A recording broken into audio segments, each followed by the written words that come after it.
Eu aqui quero apresentar, fiquei apaixonado pela palestra dele.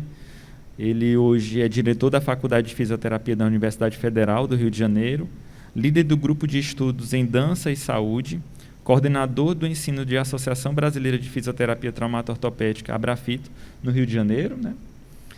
Ele também já esteve com a gente numa palestra virtual, experiência em gestão e indicadores de ensino e autor do livro de evidências da ENAD e outras fontes na fisioterapia. Isso é só um resumo do grande currículo que este rapaz tem para trazer hoje. Muito obrigado, Zican, por você estar aqui hoje. Espero que você seja bem recebido no nosso estado e que volte sempre.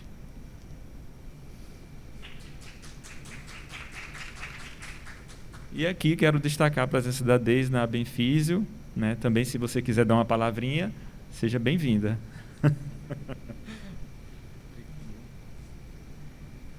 Bom, boa noite a todos. Rodrigo, muito obrigado. Obrigado pelas palavras, obrigado pelo convite, obrigado a todo o corpo do CREFITO, daqui do Piauí, pela oportunidade da gente conversar sobre uma nova realidade dentro da fisioterapia. O que me traz aqui, basicamente, são os resultados dessa publicação, os resultados desse livro, que eu fiz junto com a Fundação Seix Gran Rio e com o IBGE. Então, a gente tem dados daqui que são dados não somente de ENAD, é dados do ENAD, é dados do PNAD, é dados do censo IBGE, que traz um panorama de quem somos, quem são os fisioterapeutas do Brasil hoje em dia, né? Nós tivemos realidades muito diferentes há anos atrás, onde o fisioterapeuta lutava por existir. E hoje a gente está num novo processo, né? A gente já existe, só que a gente precisa existir com melhor qualidade, com melhor capacidade de nos inserirmos no Sistema Único de Saúde, tanto no serviço público quanto no serviço privado, mas que de maneira que assegure uma boa qualificação do atendimento. Não temos outros indicadores para saber isso. A gente não tem grandes indicadores no Brasil para que a gente desenhe como estão esses fisioterapeutas, quem são esses fisioterapeutas e, principalmente, qual é a qualificação desses fisioterapeutas. Então, a gente tem que trabalhar com os indicadores que temos. E um dos indicadores que temos é o indicador do ENAD, que é um indicador que me sinaliza, com todas as críticas que são cabíveis dentro da ótica do ENAD, mas que me sinaliza como eu estou colocando esse profissional no mercado de trabalho.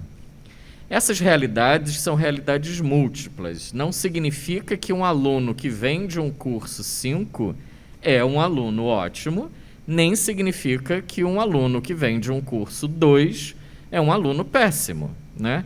Não é disso que a gente está falando, não é do profissional em si.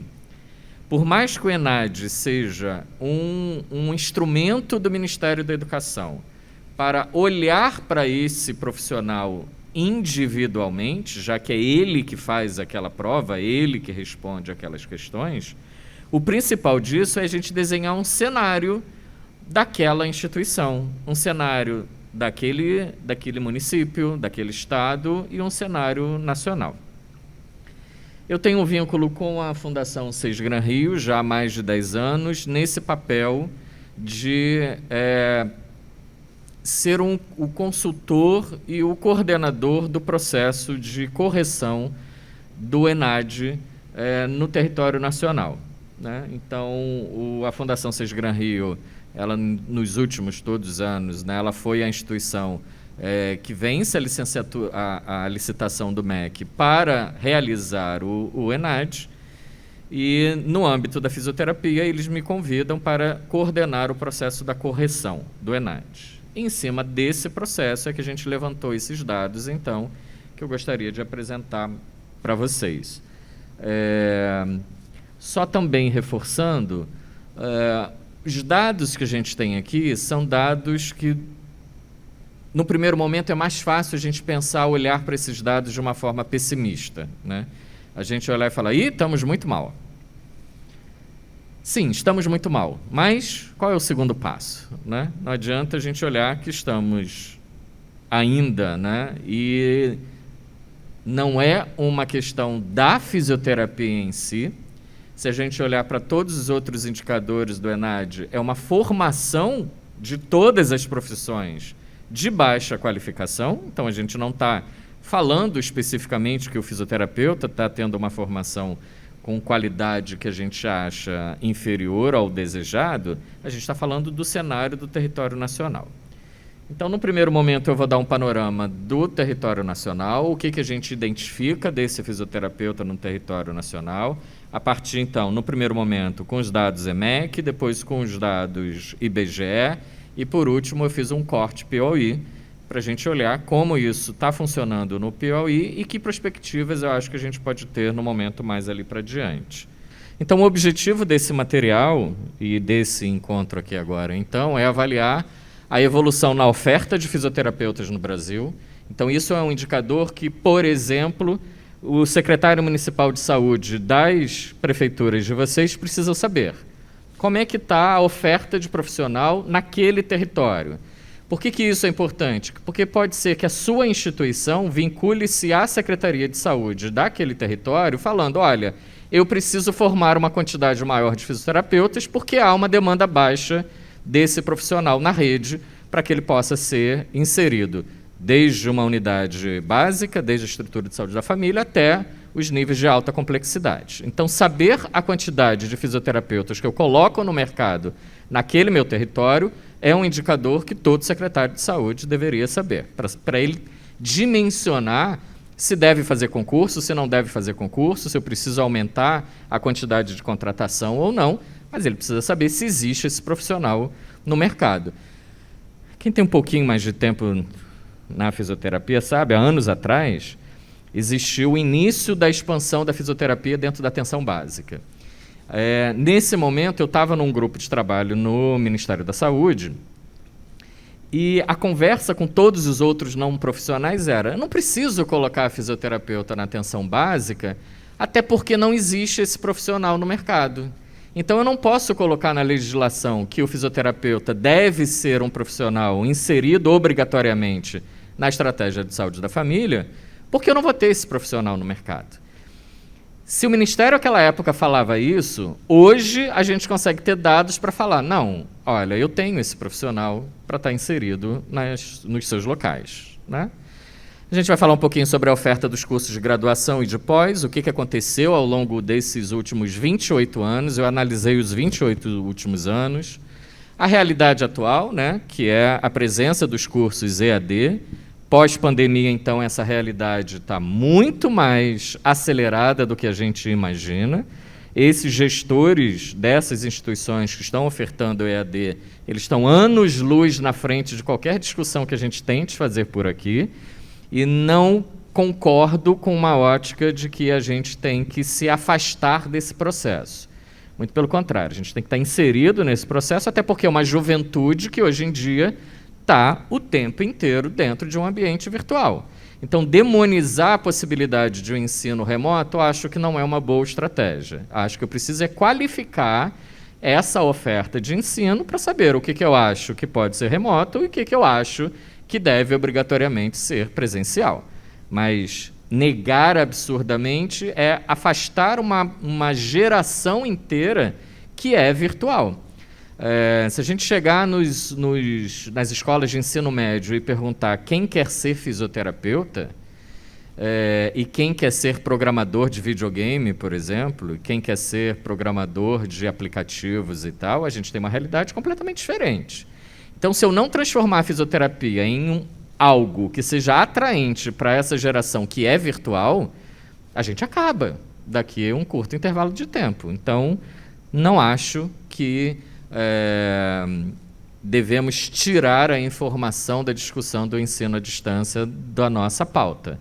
Tem que estar inserido porque é a nova realidade que a gente vai se deparar daqui para diante. Quantidade de concluintes de graduação. a referência, né, entre gênero e nível de escolaridade na ocupação principal. Será que quem se forma em fisioterapeuta continua como fisioterapeuta?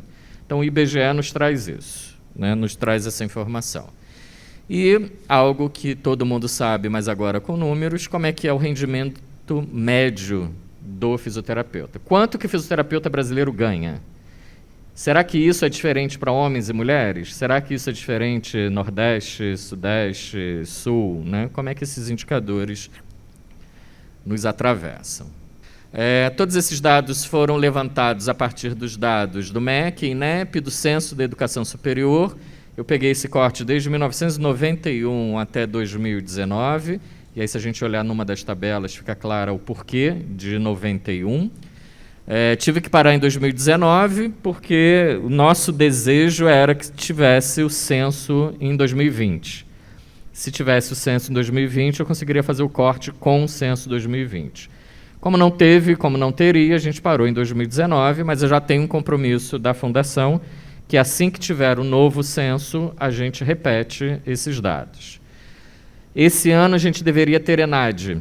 A fisioterapia seria desse ano, em 2022. Como atrasamos um ano por conta da pandemia, a fisioterapia vai ser avaliada só em 2023. Então, os coordenadores de curso, até o final desse ano, já devem começar a receber os informes do INEP.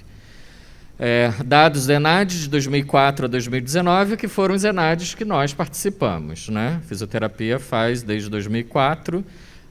Para os mais antigos nesse processo era o Provão, né? A gente fazia, era o Provão, não tinha nome ENAD, e se perpetuou com a ideia nos últimos anos de ser a cada 3 anos. Né? O cadastro do IMEC e o censo do IBGE, que o último que a gente tem é de 2010. Qual é a projeção que a gente já vê nisso? 2010 o Brasil estava numa época de ascensão. O Brasil estava com uma renda mais elevada, o Brasil estava numa situação econômica melhor, e esses indicadores que trazem para a gente são indicadores ruins. Se a gente tivesse feito com o censo 2020, muito provavelmente esses indicadores ainda estariam mais baixos. Né? Muito bem, vamos começar com algumas coisas. Né? O que a gente tem do cenário da oferta? De 1991 até 2019, a gente teve um aumento de 1.520% na oferta de cursos. Então, não precisa nem olhar os números, né? Só olhar para a tabela, o que a tabela já nos mostra o quanto que foi uma curva ascendente, principalmente no início dos anos 2000 para frente, onde teve o boom da fisioterapia. Todo mundo queria fazer fisioterapia e teve a expansão da fisioterapia em todo o território nacional. O que a gente observa de diferente? Nas colunas em vermelho, a gente está observando a oferta dos cursos privados. Em azulzinho, a gente está olhando a oferta dos cursos públicos. Então, a gente vê que há uma discrepância bastante significativa entre a oferta de cursos de fisioterapia nas instituições privadas e a oferta dos cursos nas instituições públicas aqui em azul. Cresceram? Cresceram, mas cresceram pouco. Né? Em 91, a quantidade de públicas eram 13, e em 2019 foi para 35. Em 2019 tínhamos, em 91, falei errado. Das públicas, de 13 para 67, e nas privadas, de 35 para 711. Então, nós temos aproximadamente quase 800 cursos nesse dado 2019. Essa semana eu entrei no IMEC e a gente já bateu 1.080 cursos. Né? É uma realidade que ainda está se desenhando de maneira ainda assimétrica, porque a maior oferta da abertura de cursos nos 2 últimos anos são de cursos EAD. Então, a gente tem a autorização do EMEC desses cursos funcionar, mas a gente não sabe se tem turma. Né? A instituição recebe a autorização de funcionamento, mas a gente não tem a garantia da presença de turma. Uma outra realidade, que aí volto a dizer, é uma realidade da entrada dos cursos EAD. O primeiro curso EAD em fisioterapia apareceu em 2006, foi autorizado, então, pelo IMEC em 2006. Em 2019, tínhamos já 28 cursos EAD. 2021, 100 cursos EAD já autorizados pelo MEC. Tá? Então, lembra lá desse processo, o MEC autoriza o funcionamento do curso, as instituições ofertam turma, abrem a turma, o curso funciona, próximo lá de 70% do curso em execução, aí a instituição solicita a avaliação presencial do MEC. A maior parte desses cursos estão em processo de ter, neste ano, em 2021, a necessidade de avaliação presencial. O que houve pela pandemia foi baixado um decreto pelo Ministério da Educação de suspender as avaliações presenciais. Então, a gente está muito próximo de ter turmas EAD se formando agora em 2022 que não tiveram um curso avaliado. É um laço que o Ministério vai ter que resolver, porque ele vai precisar avaliar esse ano, agora em 2022, para poder ter expedição de diploma para que essa turma saia da instituição.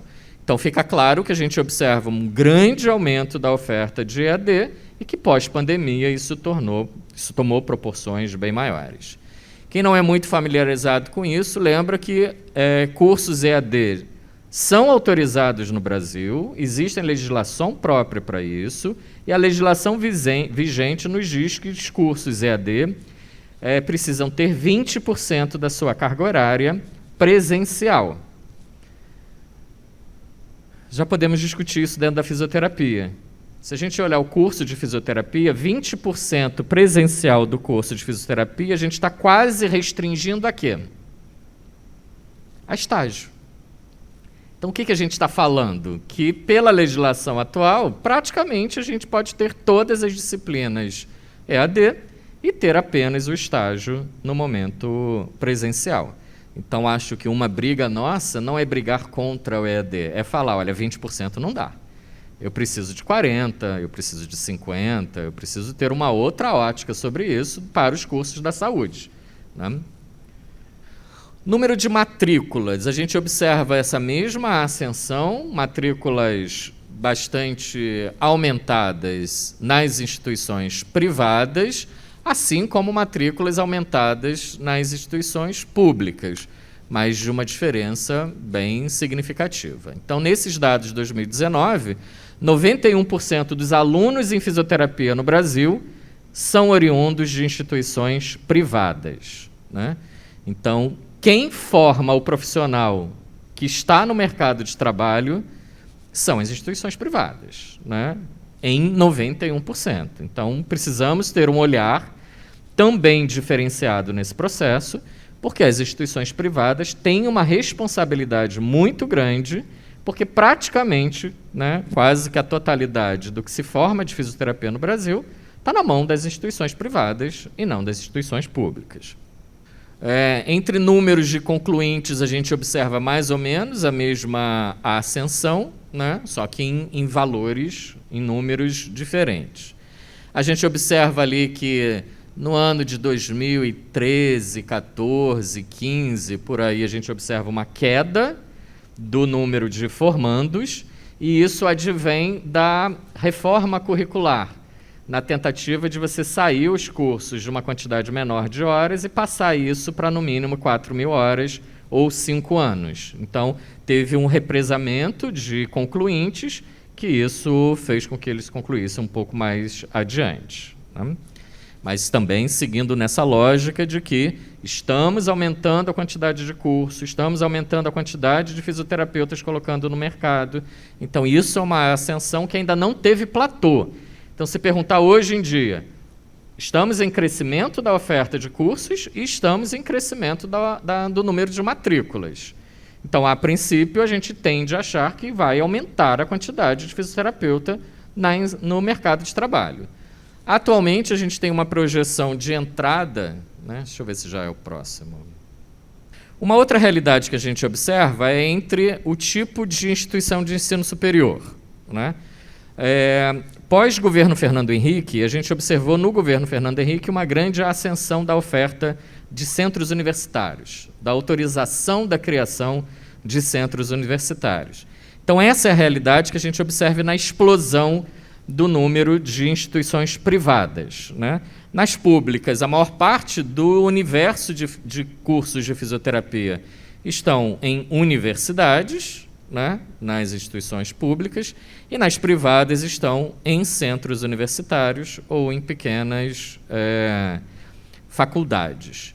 O que isso tem de diferença? Centro universitário tem uma responsabilidade que universidade tem outra. Principalmente, qual é a grande diferença que a gente vai observar? Universidade tem, obrigatoriamente, pesquisa e extensão, e centros universitários não têm essa obrigatoriedade. O que significa, então, principalmente quando a gente pensar na função docente, o docente dessas instituições, centros universitários ou faculdades, ele é o, com bastante aspas, para não ficar pejorativo, ele é o dador de aula. Ele é aquele profissional que vai dar a sua aula e sai da universidade, não tem mais nenhum outro tipo de responsabilidade.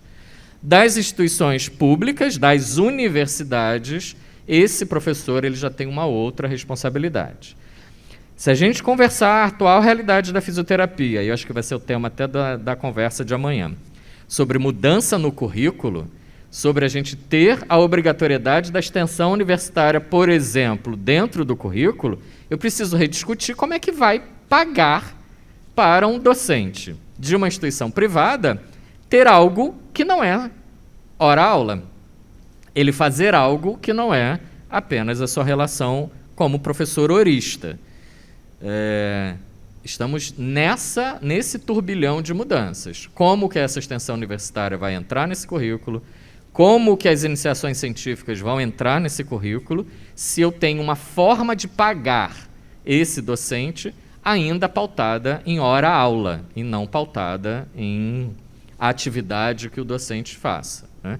Muitas instituições já estão fazendo essa migração, contrata o professor para 20 horas ou contrata um professor 40 horas e dentro daquele horário ele tem que fazer de tudo, né? Ele vai dar aula de anatomia, biomecânica, dermato, corte e costura, botânica e o que estiver faltando, né? Será que essa é uma boa realidade para a nossa formação? Eu ter um profissional que é o que dá aula de tudo? Eu acho ótimo a gente ter um profissional que seja bom em tudo, mas acho raríssimo, na atual circunstância que a fisioterapia vê que a gente está crescendo tanto dentro das especialidades de forma distinta, né? Então, talvez a gente vai ter que conversar com os nossos empregadores nas instituições privadas de como que eu mantenho esse docente ali dentro. Mesma relação do número de matrícula, aumentamos a quantidade de matrículas das universidades públicas em 546%, de 91 até 2019, e nas particulares, 1.630%. Então, a quantidade de aluno é muito grande ainda que faz faculdade de fisioterapia. O aluno da pública, ele conclui mais fácil o curso, ele não abandona, enquanto o aluno da privada entra, mas ele não conclui na mesma proporção. Então, a gente observa que entre número de matrícula e número de concluintes, né, matrícula aumentou 546% nas públicas e concluintes aumentou 500... Eita, está passando direto. Aumentou 520, então eu estou próximo. Agora, se eu olho o número de matrículas na privada, aumentaram 1.630%, mas de concluintes apenas 1.180%. Então, é um sinal que eu tenho alunos das instituições privadas que não se graduam, que não concluem o curso. Qual é o cenário da Lato Sensu, né? A pós-graduação Lato Sensu, ela teve também um grande aumento, uma grande oferta, mas de maneira muito assimétrica no território nacional. A gente concentra muitos cursos de pós-graduação Lato Sensu no Sudeste e no Nordeste. com uma diferença da mesma forma entre instituições públicas e privadas, mas a gente não observa Norte e Centro-Oeste com uma grande oferta desses cursos. Esse é um indicador que para lá em 2020, desculpa. Durante a pandemia, isso mudou. Porque durante a pandemia, a oferta de cursos EAD em pós-graduação foi muito alta. Então, a gente não tem mais isso centralizado por região, e sim a oferta. Um curso lá do Sudeste pode oferecer um curso online para alguém do território nacional inteiro. Então, acho que em curto intervalo de tempo a gente vai ver isso um pouco mais nivelado entre essas ofertas de curso. Na stricto sensu, a gente também acompanha um crescimento. Então, aumentamos, sim, a oferta de cursos de mestrado e doutorado, principalmente nos últimos 10 anos, um crescimento significativo na oferta desses cursos, com fisioterapeutas como orientadores, uma realidade diferente que tínhamos há anos atrás, onde há anos atrás o que a gente observava era médicos ou outros profissionais orientando fisioterapeutas em mestrado e doutorado. Atualmente não, a gente tem 80% dos docentes com doutorados são professores permanentes desses cursos. Então é uma outra realidade. Se a gente está aumentando a oferta de mestrado e doutorado, de cursos de mestrado e doutorado, eu preciso de uma mão de obra crítica para esses cursos. Então, eu estou conseguindo inserir mestres e doutores no mercado de trabalho. Qual é a grande questão? Eu tenho muito mais doutores no mercado do que quantidade de curso. Então, em algum momento, muito breve, a gente vai estacionar essa curva, onde eu não vou ter onde esse doutor se inserir em programas de pós-graduação estricto sensu. Mas é uma ótima realidade da estricto sensu, né? Algo que a gente não via antes dos anos 2000, ter fisioterapeuta com mestrado ou com doutorado. Hoje a gente tem muita gente com mestrado e doutorado. Isso é bom para a pesquisa. Isso é bom para o mercado de trabalho? Não.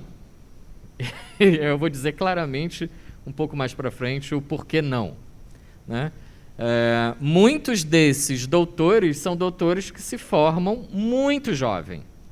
É aquele que sai da iniciação científica, já faz o mestrado, já faz o doutorado e se forma.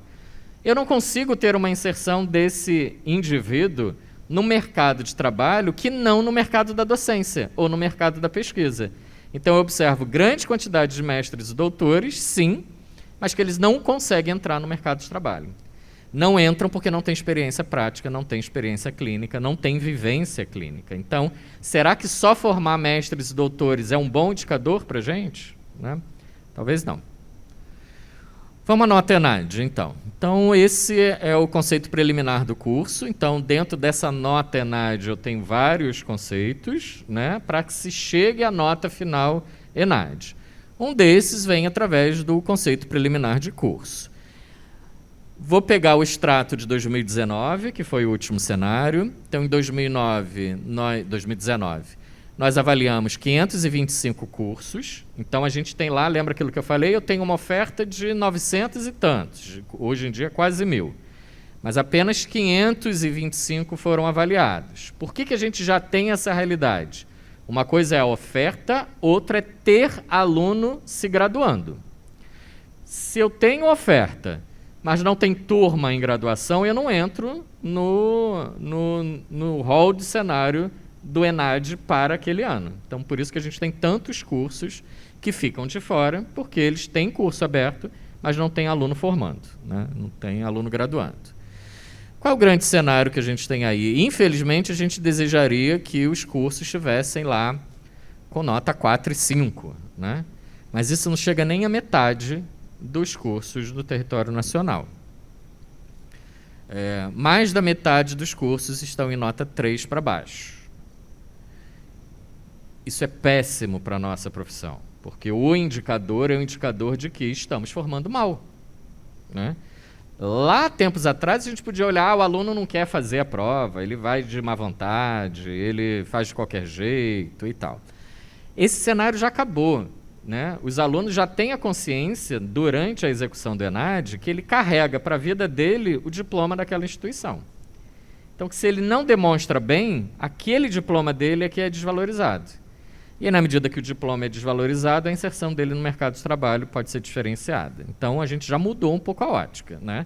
Os alunos não estão desinteressados em fazer o ENAD, eles estão interessados porque eles sabem qual é o peso que isso vai ter ao longo da trajetória profissional deles. A fisioterapia, então, com uma média de 2,87, não consegue chegar nem na metade do indicador. Então, o quanto que isso é ruim para a gente como profissão, né? Esse cenário da gente estar com um indicador tão baixo. O que a gente também observa, né? Os cursos que vêm de faculdade são a maioria dos presentes no ENAD. Então, a maior quantidade de egressos em fisioterapia são oriundos de faculdades. E são essas que têm as piores médias. O que significa, então? A maior parte do material humano que a gente está colocando no mercado de trabalho é oriundo dos piores cursos. Essa frase já se traduz, né? A quantidade de gente que eu coloco no mercado de trabalho vindo de cursos de baixa qualificação. Qual é o resultado disso dentro do mercado de trabalho?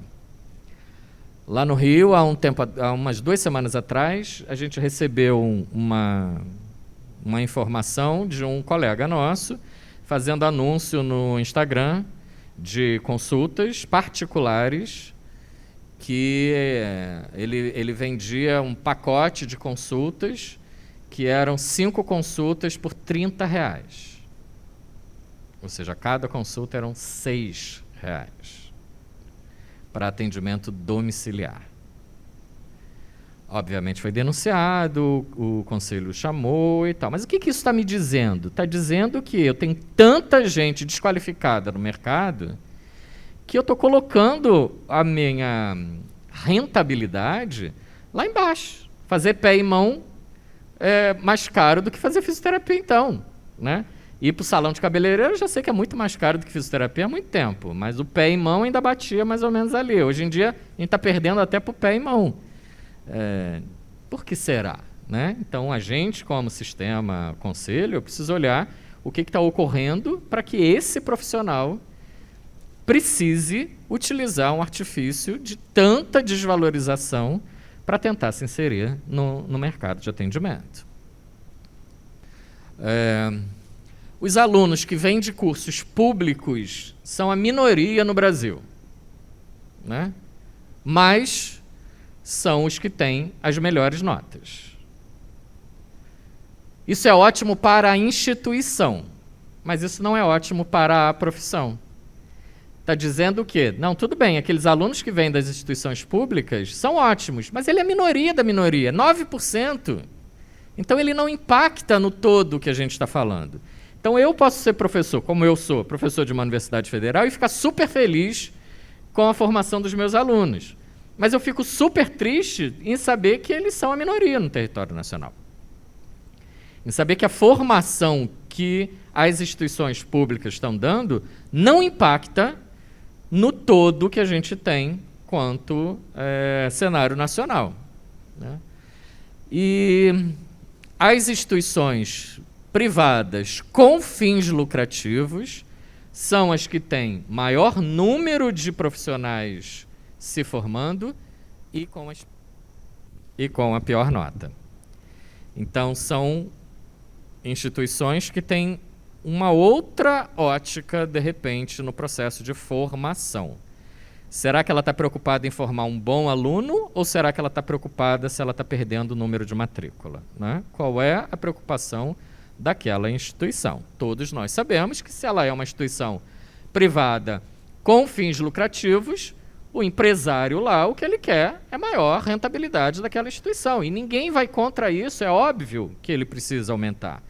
Mas talvez o nosso papel é falar, aumente a sua rentabilidade com qualidade. Não adianta aumentar a rentabilidade, ter o maior número de alunos que começam, faz o primeiro, segundo, terceiro período, no quarto período já abandona a instituição, e isso não consegue aumentar e agregar valor para aquela instituição, né? Ele ganha matrícula num curto intervalo de tempo, mas ele não melhora a imagem daquela instituição. A região norte é a região com pior nota, então a gente já observa, né, que há uma disparidade significativa entre a forma com que a qualidade dos cursos se desenha no território nacional. Os cursos do Sul são os cursos, né, com maior média do ENAD. Então, temos uma quantidade menor de cursos que tem um rendimento melhor do que se a gente olhar na região norte, norte e nordeste especificamente, comparado com sul e sudeste, o desempenho é bem diferente. Ultimamente, o desempenho do Nordeste tem melhorado muito alavancado pelos cursos das instituições públicas. Aumentou muito a oferta de cursos públicos no Nordeste, algo que a gente não tinha há tempos atrás. Então, nos últimos 10 anos, a gente tem um aumento, um surgimento de cursos públicos, principalmente pós-reúne, de grande quantidade de abertura de cursos públicos no Nordeste, que a gente não tinha antes. Um outro indicador, que esse é um pouco mais trabalhoso e que a gente quis colocar, é quem são esses formandos, né? Quem se forma em fisioterapia hoje em dia no Brasil? Então, a gente pegou 2 indicadores. Um é sobre a afluência socioeconômica. Então, eu pego, a partir do ENAD, a escolaridade desses pais, em que escola esse aluno fez ensino médio, qual é a renda familiar dele, e um outro indicador, qual é a autonomia financeira dele ao se graduar. Então, eu tenho uma realidade familiar e depois eu cruzo com uma realidade de autonomia desse profissional que entrou no mercado de trabalho. Qual é a realidade que a gente tem, né? A afluência na fisioterapia ainda é acima da média. O que significa? Quem vem fazer faculdade de fisioterapia ou está na média da escolaridade dos pais, da escola de onde veio e da renda familiar. Ele está próximo da média nacional. Então, quem vem fazer fisioterapia não é nem rico nem pobre. A gente está ali no meio do caminho, tá? Mas a autonomia é abaixo na média. O que significa? Quem faz faculdade de fisioterapia, quem já era rico, continua rico. Quem era pobre, continua pobre. Então, a gente não tem uma projeção social dos egressos em fisioterapia. Algo que não é nada bom. O que a gente espera? Alguém que venha para a universidade e se gradue em nível superior, que ele ascenda socialmente. Não é isso que a gente está observando com a fisioterapia. Eu não tenho um aluno de tão baixa renda, mas ele se forma e ele não melhora muito a renda dele. Uma realidade que era diferente há tempos atrás. A gente observava claramente que a fisioterapia fazia a ascensão social. Hoje ela não faz mais. Esse indicador da autonomia financeira, ele é dado a partir de quantas pessoas moram na sua casa. Então, se durante a faculdade ele saiu de casa e conseguiu construir. A gente já está com um aluno que veio de um estágio. E muitos fazem estágio que são estágios remunerados. Então, a gente queria saber se a faculdade fez com que ele saísse do núcleo familiar e tomasse uma independência de morar sozinho ou dividir apartamento com alguém e tal. E se o impacto do estágio fez com que ele tivesse renda. Não fez, né? Então, é diferente. Se a gente olhar, por exemplo, esse mesmo indicador da engenharia, é completamente diferente, porque os alunos da engenharia, eles entram ainda na universidade, às vezes na metade da faculdade, ele já entra numa grande empresa ganhando uma boa bolsa de estágio, né? Ele muda, ele tem ascensão. Então, a fisioterapia não tem essa ascensão que eu deveria observar lá no concluinte, né? Não é ainda o profissional, não está no mercado, mas ele já passou pelo mercado minimamente pelo estágio, né? E é um dado que reforça o que a gente sabe. Estágio em fisioterapia não remunera. A maior parte dos estágios são estágios somente curriculares não remunerados, né? Então, se a gente olhar nos indicadores daqui de cima, aqui em cima está engenharia, medicina, que é onde o cara, dentro do internato, por exemplo, de medicina, ele recebe para fazer o internato em muitos locais. Ou se ele não recebe pelo internato, ele já faz um plantãozinho aqui, outro ali, e ele tem melhora de renda. Algo que na fisioterapia a gente não tem. Esclarecido? O que ocorreu com esses indicadores nos últimos anos? Então, desde 2004 até 2019, tanto a afluência quanto a autonomia pioraram. Então, ou seja, nos últimos anos, eu estou recebendo alunos que são de classes sociais mais baixas e que são menos autônomos economicamente. Então, a fisioterapia deixou de ser uma profissão de classe média e hoje a fisioterapia é uma profissão de classe D e C. A gente reduziu o nosso parâmetro. O aluno que vem fazer faculdade de fisioterapia não é mais aluno de classe média alta. A gente pode desenhar vários motivos para isso, tá? Um que eu falei, a fisioterapia não é interessante para essa geração, que é altamente virtual, que está conectada a outras realidades que não essa. Aumenta da oferta de possibilidade de o aluno ser inserido em cursos médicos. A gente aumentou a quantidade da oferta de cursos médicos com financiamento público. Então, o FIES foi uma realidade que fez com que muitos alunos que iriam há anos atrás para a fisioterapia, porque não tinham dinheiro para fazer medicina, por exemplo, hoje em dia eles vão para a medicina porque eles têm financiamento público. Então, a gente piorou. Qual é a vantagem disso? Tanto pelo FIES quanto pelo ProUni, a gente está colocando dentro da fisioterapia um material humano que não chegava na universidade, que é classe D e classe E, que agora tem acesso ao nível universitário. Só que isso traz problema. Quem é professor sabe disso. Lá na Federal do Rio, a gente estava com um problema recorrente que a gente tinha reprovação em bioquímica, por exemplo, absurdamente. Em farmacologia, absurdamente. Aí quando a gente foi perguntar por que esses alunos estavam tendo tanta dificuldade, a maioria falava para a gente: professor, eu não tive química no ensino médio. Então não adianta mais eu, como professor, querer, dentro da faculdade de fisioterapia, estar preocupado somente com o meu currículo. Uma outra realidade bastante discrepante em relação a gênero, né? A gente olha, né, que a maior parte dos homens que têm mestrado estão dando aula em universidades. Então, 96% dos homens que têm mestrado dão aula em faculdades. E apenas 60% das mulheres que têm mestrado dão aula na faculdade. Zican, o que pode vir daí? Um monte de coisa. A gente pode ter aquela mulher que fez mestrado e que abandonou a carreira, ou que fez mestrado e está parada porque após o mestrado engravidou, então está cuidando do filho, não se inseriu no nível superior. Então a gente pode ter realidades um pouco diferentes aí. Mas mesmo assim ainda é muito discrepante. A gente está falando de quase 30% de diferença, né?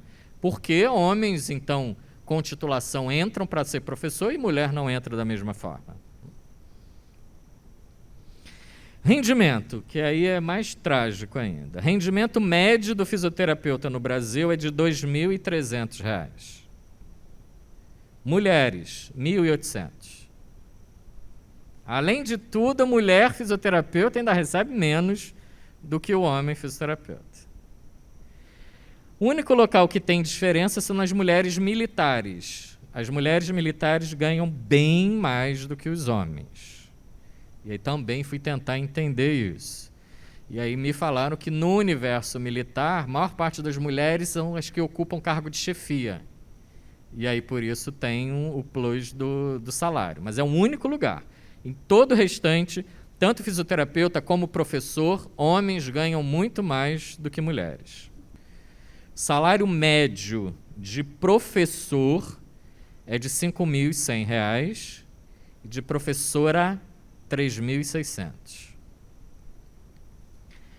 Gestor de uma unidade de saúde, que aí pode ser um diretor de hospital, diretor de uma clínica, né?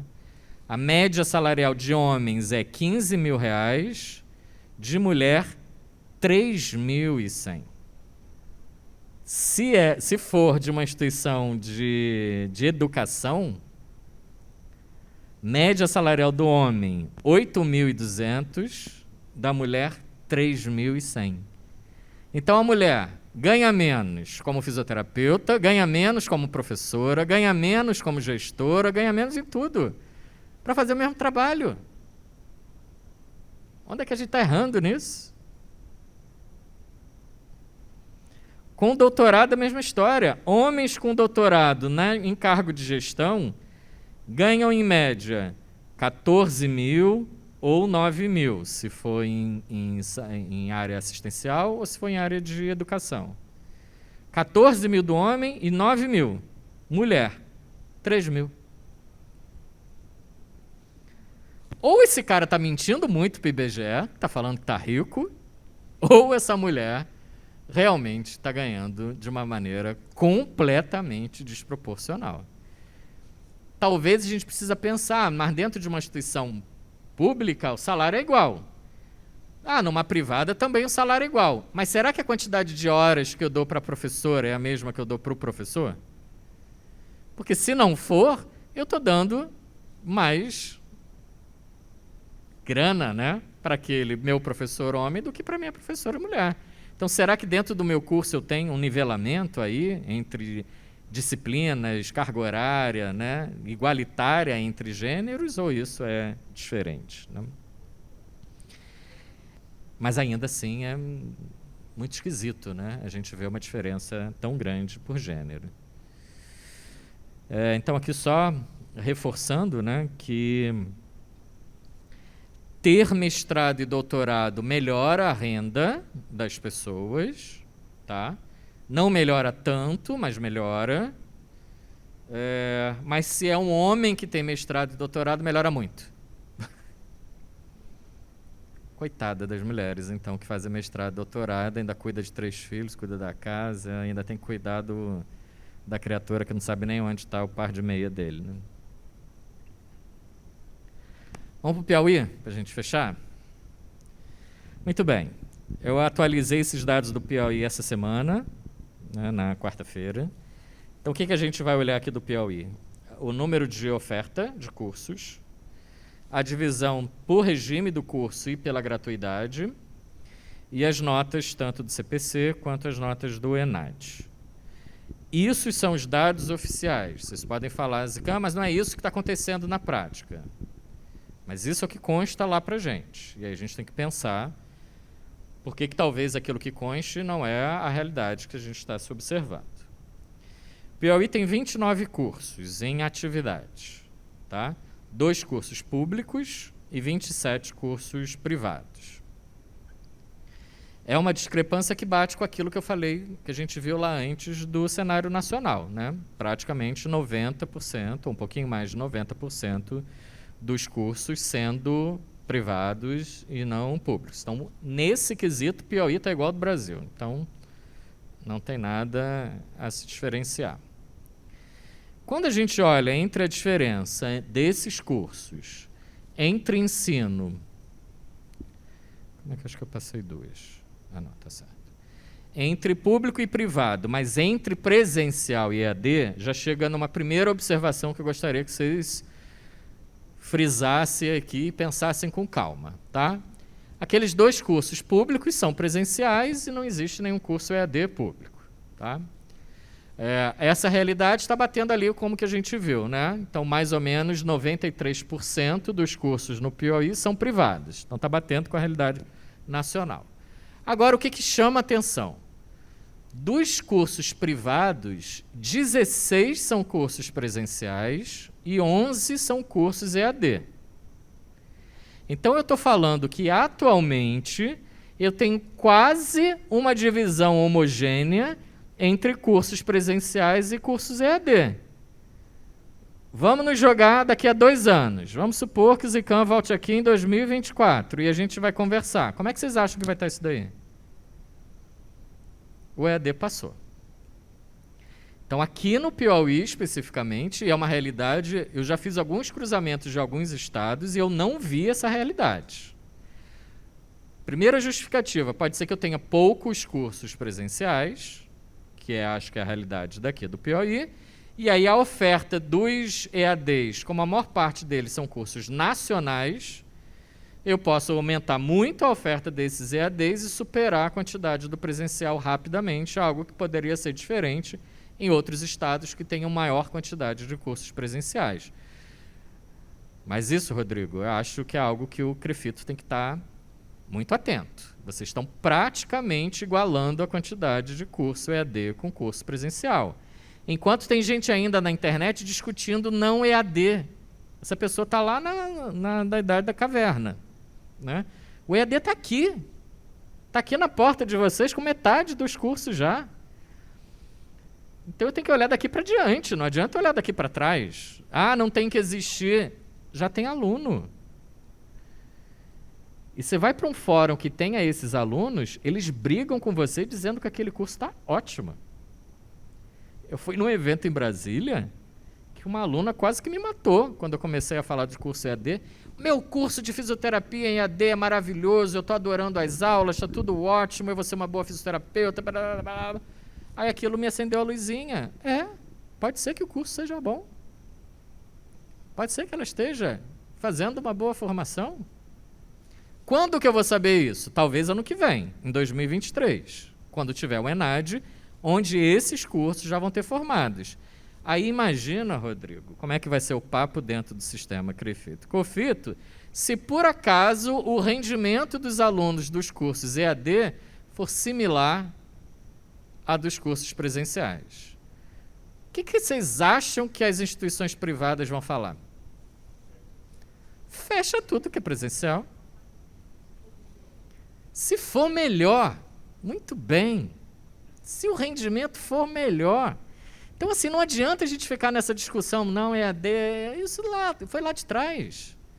Eu tenho que ter uma outra discussão agora, eu tenho que ter um outro patamar. Porque o aluno quer um curso desse, o aluno vira para a gente e fala, professor, para eu sair de casa, pagar um transporte, pegar um transporte coletivo lotado, chegar na universidade, ter que pagar um lanche, voltar para casa, para o professor chegar lá, dar uma aulinha muito mais ou menos, se tivesse um PDFzinho bacana ou um vídeo bacana, estaria muito melhor. Pô, gente, é isso que a gente tem que discutir. Não é discutir, não, EAD. Ele está aqui. Eu tenho que discutir para que esse processo seja um processo bom, que esse processo seja um processo de qualidade. Né? E isso que eu preciso garantir e discutir. Eu preciso chegar para uma geração que faça sentido para ele sair de casa e assistir tua aula. E, a meu ver, só faz sentido um aluno sair de casa e assistir minha aula se na minha aula eu vou botar ele para mexer, eu vou botar ele para tocar um ou outro, eu vou botar uma atividade prática. Eu dar uma aula, todo mundo sentado, ouvindo eu, blá, blá, blá, blá, blá, blá, blá, blá, blá, eu fico em casa. Eu não preciso ir para a universidade para isso. Então, ou a gente se atenta a isso, ou esse cenário só vai aumentar. E a gente vai acabar com os cursos presenciais. Né? A Associação Brasileira de Mantenedores de Instituições de Ensino Superior Privado fez, há uns 2, 3 anos atrás, uma projeção de quais cursos elas não ofereceriam mais em 2030. Então, por isso que eu falei, às vezes a gente está discutindo aqui, essas instituições estão discutindo 2030, estão discutindo 2040, elas não estão aqui. A fisioterapia era um que já estava lá na lista. Não teremos mais oferta presencial. E não é fisioterapia, direito, vários cursos que eles olham para quê? Preciso. Né? Eu preciso garantir aquele tanto prático. Se eu estou garantindo aquele tanto prático, tira isso tudo presencial. Qual vai ser o impacto disso para o docente? Quantidade de docente que vai ser demitido, então. Porque se eu tenho várias dessas disciplinas EAD, eu boto um cara e aquele cara dá um conteúdo para 10 unidades, 15 unidades daquela minha instituição, que é a realidade que a gente tem visto hoje em dia. Não existe mais uma faculdadezinha dali. Existe uma rede enorme que compra aquela faculdade pequenininha e tudo vira aquela rede. Então, eu posso ter um professor que dá aula para 10 unidades, 15 unidades.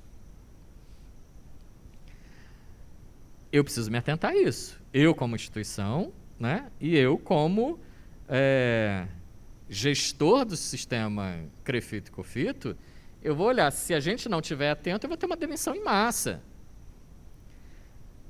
E o que eu faço com esse profissional? Né? Então, fiquem atentos aqui, que esse crescimento do EAD não pode ser visto com medo, com pavor. Ele tem que ser visto com amizade. Ó, vamos junto, tá? Mas vamos bonitinho, né? Não bebe tanto não, senão você vai passar vergonha. A gente faz isso comigo, né? Vamos junto com a gente. Se eu olho isso com muito distanciamento, as instituições não estão nem aí. Elas vão entubar o que elas acharem que é bom. E aí não adianta pra gente. Então é melhor ser amigo do nosso inimigo do que querer ficar brigando com o inimigo o tempo inteiro, sabendo que a gente é muito mais fraco do que o outro lado. Né? Você ia falar uma coisa. Sobre notas, né? 18 cursos foram avaliados. 18 cursos daqui do POI foram avaliados, que são os cursos presenciais. Nenhum curso EAD no POI ainda teve tempo de ser avaliado. A gente tem curso que abriu em 2018, curso de 2019 e a maioria em 2020. Então, esses cursos estão em andamento ainda, né? Não tiveram nota. E aí, se a gente olhar a nota do ENAD, né, vocês estão entre 3 e 2. Né? Então, mais de 50% dos cursos do POI está com nota 3 e 2.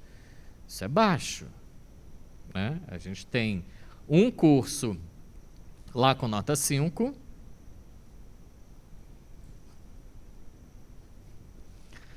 um curso com nota 4, que também não é nada legal, um curso só nesse parâmetro 4, 6 cursos 3, 4 cursos 2, um curso 1, e o que é muito ruim para puxar esse indicador lá para baixo são 5 cursos sem conceito.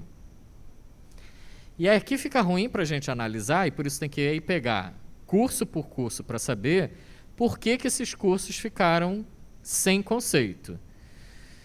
Essa margem do sem conceito pode ser: não tiveram formandos naquele período, e aí não foram conceituados, ou a nota daqueles alunos não conseguiu fazer com que aquela massa daquela instituição chegasse à nota 1. Então, talvez não formou ou formou tão pouco que não conseguiu chegar no indicador 1. De qualquer modo, é ruim. É ruim porque eu tenho ou cursos que não formaram, ou cursos que estão formando pouquinha gente. E aí fica a pergunta, então será que vale manter esse curso aberto? Será que vale eu manter um curso aberto, jogando a minha tabela lá para baixo, jogando meus indicadores lá para baixo, porque esse curso não forma gente? Né? Quem acompanha isso, sabe, quem acompanha a ENAD, sabe lá que a legislação da ENAD, lá do começo, nos dizia que instituições que tiveram mais do que 3 vezes, quer dizer, mais do que 2, né? Se teve a terceira, nota abaixo de 2, essa instituição seria reavaliada e, se permanecesse, ela seria fechada. Isso nunca aconteceu. E aí você vai perguntar para o INEP, né, por que você não fecha? Não tem orçamento para ir lá avaliar o curso de fechamento. Alguém acredita nisso, gente? Não tem orçamento para fechar curso? Tem orçamento para ir abrir o curso. Mas não tem orçamento para mandar um avaliador lá para fechar curso? Não, né? Deixa. Vai rolando. Então, muitos cursos em fisioterapia já teriam que ser fechados há muito tempo. E estão lá, funcionando. Joga um fisioterapeuta no mercado, joga 2, joga 3, joga um pouquinho só, mas ele está lá, mantendo. Qual é o problema disso tudo? Joga o conceito lá para baixo. Né? Então, a gente tem 27% dos cursos no POI sem conceito. Então, será que eu preciso? Esses 5 cursos que estão aí, será que tem que manter? Se eu comparo o POI com o Brasil, a gente vai olhar algumas coisas. Né? Então, naquela segunda... Isso daí não está no relatório, tá? Isso é dado meu. No Brasil, a gente tem 7% dos cursos com nota 5, 17% com nota 4... 43% com nota 3, 26% com nota 2. Então, assim, Quase que a metade no Brasil está com nota 3. Por isso que aquele indicador mediano lá era 2,87, 2 e pouquinho ali. Então eu vou pegar esse mesmo indicador e comparar com o Piauí. E a gente tem isso aqui, então. No Brasil, 7% dos cursos são 5%. No Piauí, 5%. Tá bacana, né? Tá batendo. No Brasil, 17% são nota 4, no Piauí, 5% só. Então tem pouca gente com 4. Tem bem mais baixo do que a média nacional. Nota 3, 43% no Brasil e 33% no Piauí. Por que que isso está tão ruim? Porque o Piauí está puxando a média lá para baixo.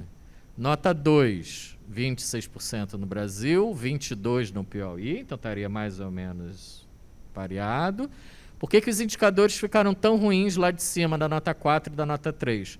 Por culpa desses cursos ali sem nota.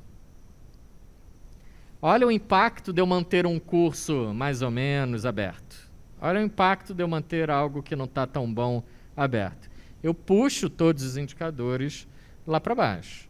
Então a gente precisa pressionar o Ministério Público para que o Ministério da Educação feche esses cursos. Faça a lei ser cumprida. Então eu preciso que o sistema denuncie ao Ministério Público os cursos que estão ofertando uma formação ruim e que deveriam ser fechados. Então isso é um movimento, né? Eu já conversei com algumas pessoas do COFITO sobre isso, é uma frente que a gente vai ter que peitar, né? Existe lei. Vamos cumprir essa lei de que o curso que é ruim, a gente está falando de três notas baixas. 3 notas baixas, gente, significa 9 anos. Porque cada nota é dada de 3 em 3 anos. Então, eu estou falando de uma avaliação quase de uma década, e que em uma década aquele curso não melhorou. Então, para que ele tem que existir? Se ele não melhorou, eu preciso denunciar ao Ministério Público Federal de que, olha, Ministério da Educação, faça a lei ser cumprida e feche esse curso. Eu não posso ter esse curso sendo ofertado no meu território. E hoje em dia o Ministério Público está muito interessado nisso, tá? De pegar esse mau funcionamento das estruturas, denunciar para ter fechamento. Então, isso é processo fácil de interesse a qualquer procurador de querer, naquele território, fechar aquela instituição.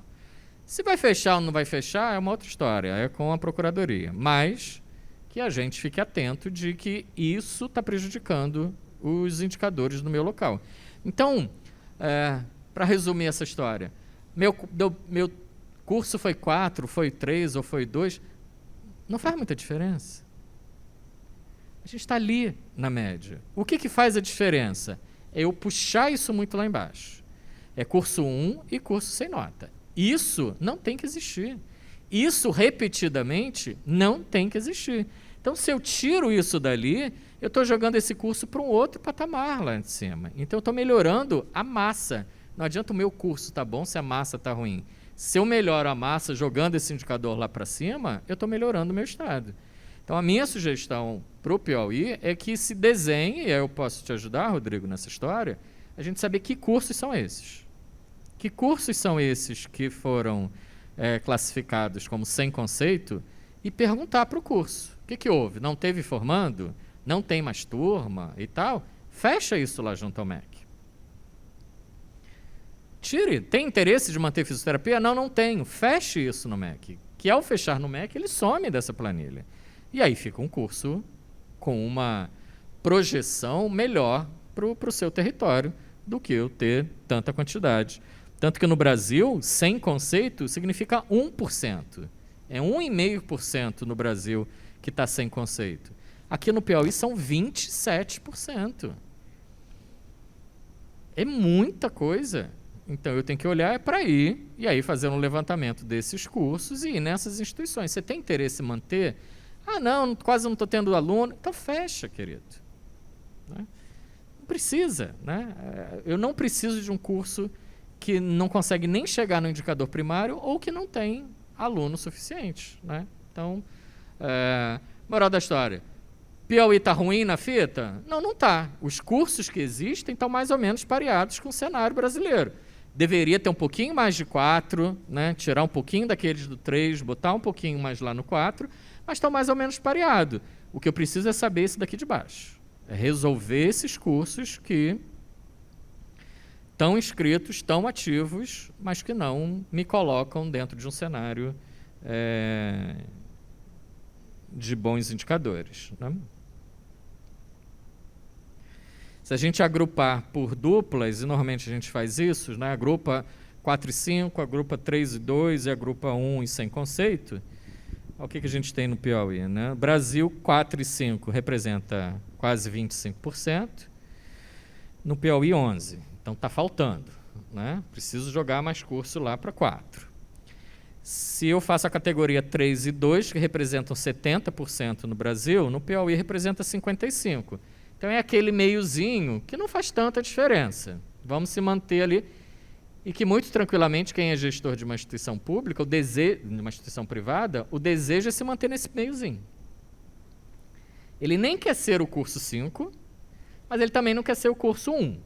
Ele quer estar ali na média, né? Ele está ali pareado com os seus concorrentes. E ok, não tem nenhum problema nisso.